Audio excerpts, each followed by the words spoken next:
Well, hi everyone, and greetings from Northern Michigan. This is Bob the Science Guy. You know, for the last couple of weeks, I've been infiltrating the Flat Earth community with the idea of using them to destroy their own Flat Earth fantasy world. And I was successful beyond my wildest dreams. Today is the day that minstrels will sing songs about for generations to come. It is the end of the silliness known as the Flat Earth. And I'm going to do it with my father's slide rule, and the help of Nathan Oakley, Quantum Eraser, Brian's Logic, Mitchell from Australia, and Planar Walk. So let's cue up the music and let the fun begin.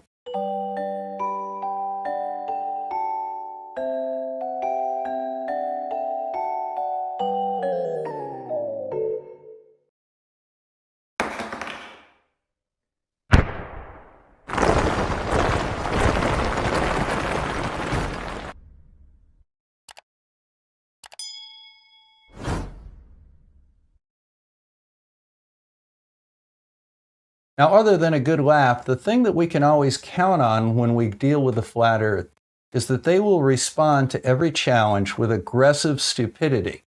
And because they are aggressively stupid, they never felt the need to actually learn the model. That's to their detriment, because then what happens is they fall into traps that we lay for them. And Quantum Eraser is no exception to that. Now, this is something that I did to Nathan Oakley and Brian's Logic.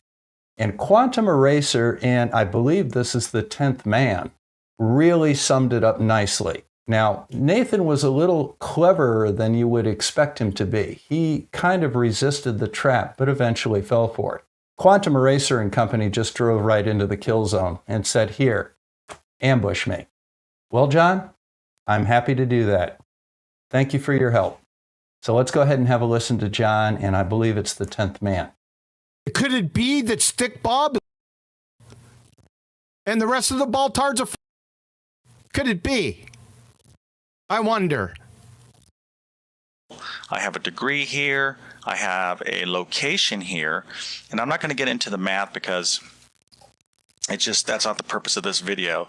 But essentially, what you're able to do, what the book is able to do, is to say, listen, if you're seeing star A at 50 degrees, okay, and not at 90 degrees, well, the only way you can do that is that you have to be a certain distance away from its location at 6 p.m.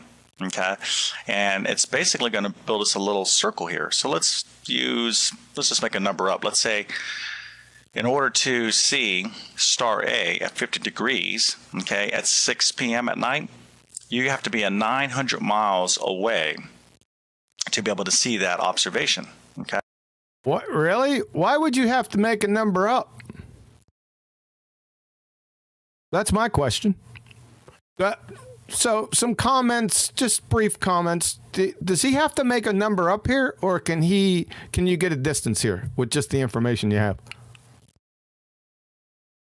Anyone? Yeah, he can get a distance. If it's 50 degrees and you take it from 90, it's 40. So 40 times 60 nautical miles would be 2,400 miles. I must have did it. Yeah, I got 2760. I could have did. I just jotted it. Go ahead. I'm doing nautical miles, not. Oh yeah. See, that's the damn yeah. Ugh. Yeah, forgot to convert them over. But yeah, you could do that. I just wanted to stop right here. It's arbitrary, I know. Don't worry. He said, let's just put 900 miles here. You get the concept in what he's trying to tell you. Well, you bring up a good point. Because he just was trying to hurry up the video. So he just said, let's just make a number. But all he had to do was minus 50 from 90. That's 40. 40 yep. Times 60 is 2,400 miles. Yeah, I went 69 miles. You used nautical miles. You friggin' squid. Yeah. And right there, John, is the destruction of the Flat Earth. And you didn't even know that you did it. Let's go see what you actually did. And by the way, your little minions, your little groupies in your echo chamber there, continue to agree with your wonderful assessment and your great math skills with this. But the bottom line is this. You have demonstrated one of the principal concepts of celestial navigation. The way you find the distance to a geographic point on the Earth is you take the number of degrees you are away from that distance and multiply it by 60 nautical miles, 69 statute, or 111 kilometers, in any direction. And you just confirmed it, my friend. Let's go see how that destroys the entire flat Earth. You know, one of the key tenets of the flat Earth fantasy is that they refuse to adopt a model, or at least they claim they don't have a model. Well, first of all, they do have a model. They have a model that the Earth is a flat plane. That's a model. That's measurable. That's testable. But more importantly, what Quantum Eraser and Company just did was they gave us all we needed to test and invalidate their model. Let me show you what we're talking about. This is the United Kingdom. Nathan, are you listening? As you can see, that's London on the right, and on the left is Bristol. And I have drawn a line along 51.5 degrees north latitude, which roughly connects the two cities. That is a measurable line over the surface of the Earth. And as you can see right here, there's actually a road that pretty much goes right along it. So Nathan, you can take your little car out, drive on the left side of the road, and look at your little odometer, and you can measure that distance if you don't believe Google Maps. But let's go ahead and see what happens when we do look at that distance. Now, are you boys paying attention? Here's the coordinates for Bristol in the UK. There are the coordinates for London in the United Kingdom. The distance between them is 92.36 nautical miles, and that is 2.462 degrees of longitude. Using that, we can calculate the length of the entire 51.5 degree line of latitude.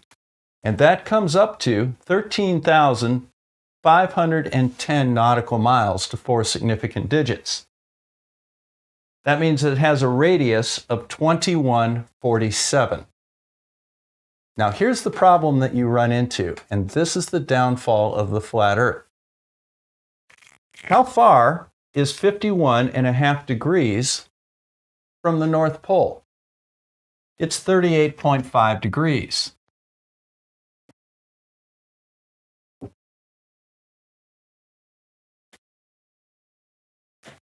And that works out to 2310 nautical miles. Ruh-roh. Now here's your problem, guys. And this is the first nail in the coffin of the flat Earth. The circle, based on the distance from the North Pole, would have a diameter of 4620. You have to fit that in to a circle that has a diameter of 4294. That's smaller than that. So what you have to do is you have to take your circle and you have to squish it. Oh, wait a minute. What happened there? Nathan? Quantum? What shape is that? Is that a curve? But that way it works for the distance from the North Pole, and it also works for the distance of the chord line. That's the chord line. That's the distance from the North Pole. But maybe this is an anomaly. Let's look at another part of the world. Hey, John, this one's for you. How about Pittsburgh, Pennsylvania to Philadelphia, Pennsylvania? All right. Pittsburgh, 40.44 degrees north, 80.01 degrees west. Philadelphia, Pennsylvania, 39.93 degrees north, 75.14 degrees west. Difference between the two, 4.87 degrees. Now, there's a very slight difference in the latitude, but I think you'll agree that half a degree isn't going to make that much of a difference. So let's take 40 degrees north latitude. Well, the length of that entire latitude around the North Pole would be 16,672 nautical miles. That gives it a radius of 2653. Now, if you look at the distance to the North Pole, that's 50 degrees times 60 gives you a radius of 3,000 miles. So, John, how are you going to squeeze 6,000 miles into 5,308 miles. You'd have to kind of do, oh, wait a minute. There's that shape again, John. What's that called? As a matter of fact, it's a little bit more than the one we had for Nathan up in England. But this is fun. Let's go ahead and do it again. How about, boys and girls, we go from the North Pole down to the equator. That's 90 degrees times 60 nautical miles. Right, John? It's 60 nautical miles, isn't it? 69 statute miles. That was your mistake. You didn't do the conversion because only squibs use nautical miles. Well, what would that equal? Well, it would be 5,400 nautical miles from the pole down to any point on the equator. Double that, multiply it by pi, and you have the circumference of the circle. 33,929 nautical miles. That's the flat Earth length of the equator. How long is the measured length of the equator? Wait for it.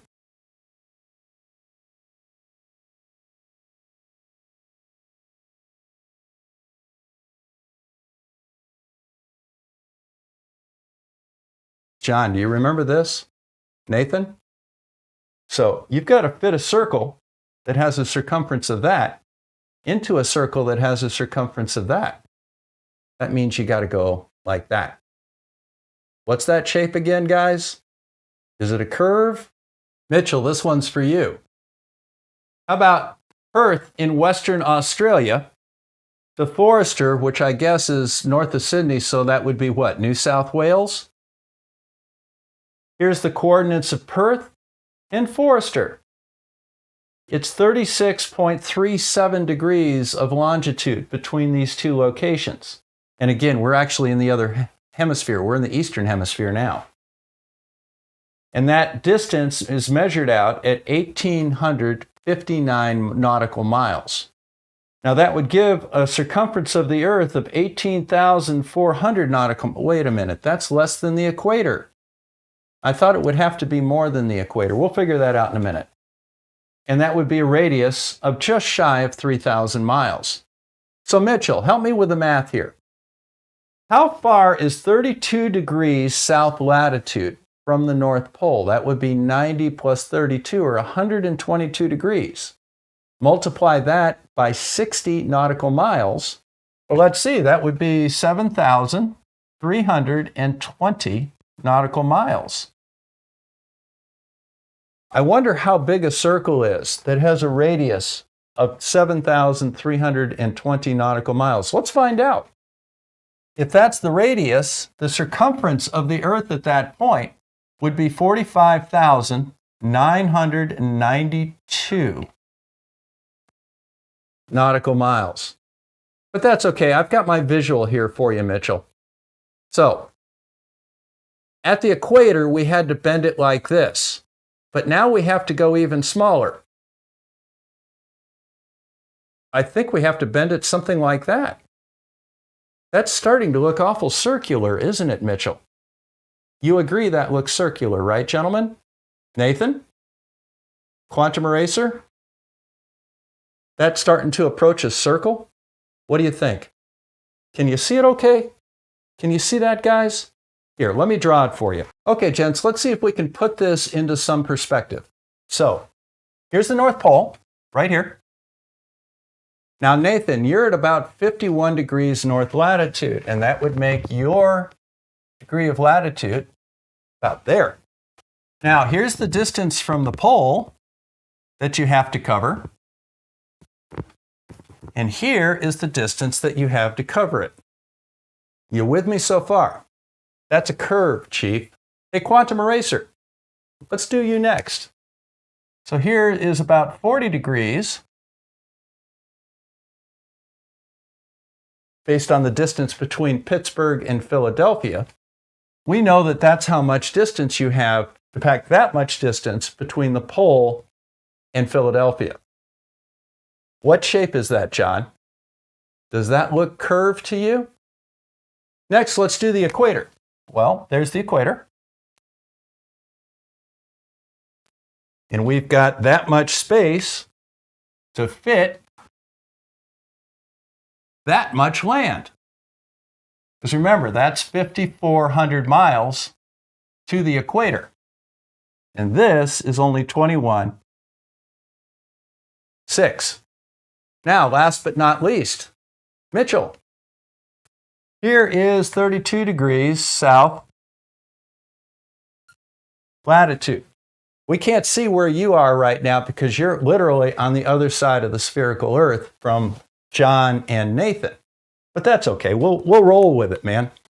So here's 32 degrees south, and you have to fit all of this back up to the North Pole in that little segment. So, man, you really got to get bent. And quite frankly, your diameter here is less than that diameter. It's not looking really good for the flat Earth right now. That looks pretty spherical to me. But since you guys will never bother measuring any of this stuff and you'll all say it's a fake construct based on mathematics, not a problem. Let's go do a real life measurement of it.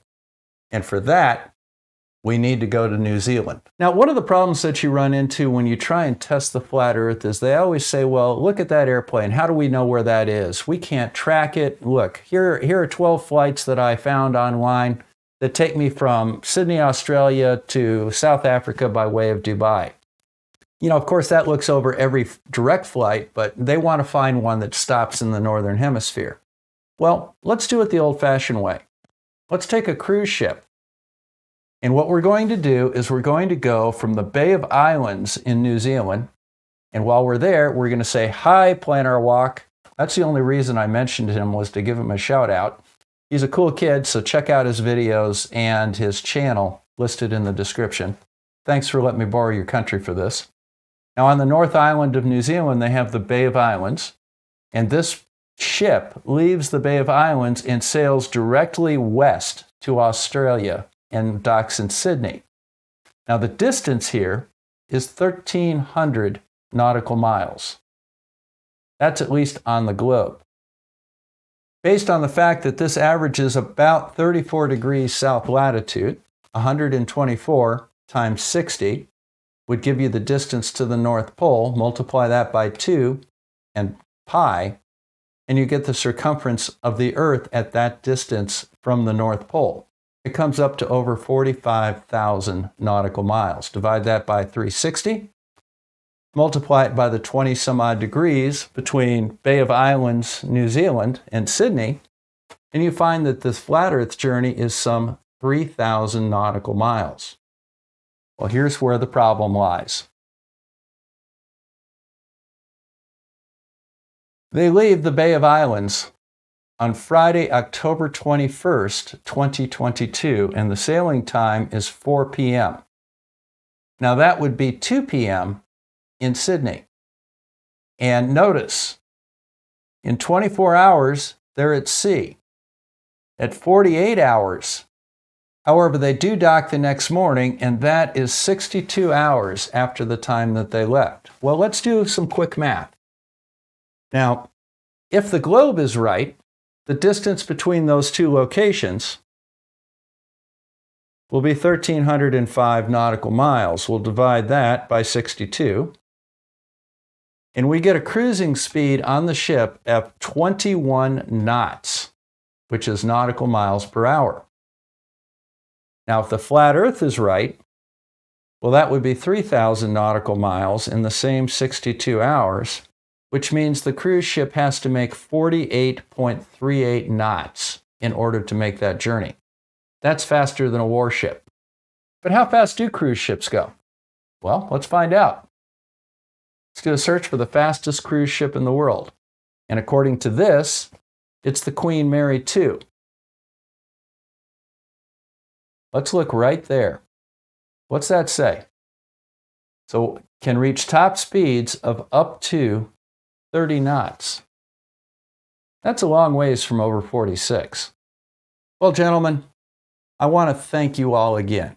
Specifically, Nathan Oakley, Quantum Eraser, Mitchell from Australia, The 10th Man, and Brian's Logic. Thank you again for allowing me to put the flat Earth to bed once and for all and demonstrate clearly that the Earth is a spherical planet. Welcome back to the globe reality. I couldn't have done it without you. So, this is Bob the Science Guy signing out from Northern Michigan, wishing you the best of luck on your next conspiracy now that this one's gone, and I'll see you again soon.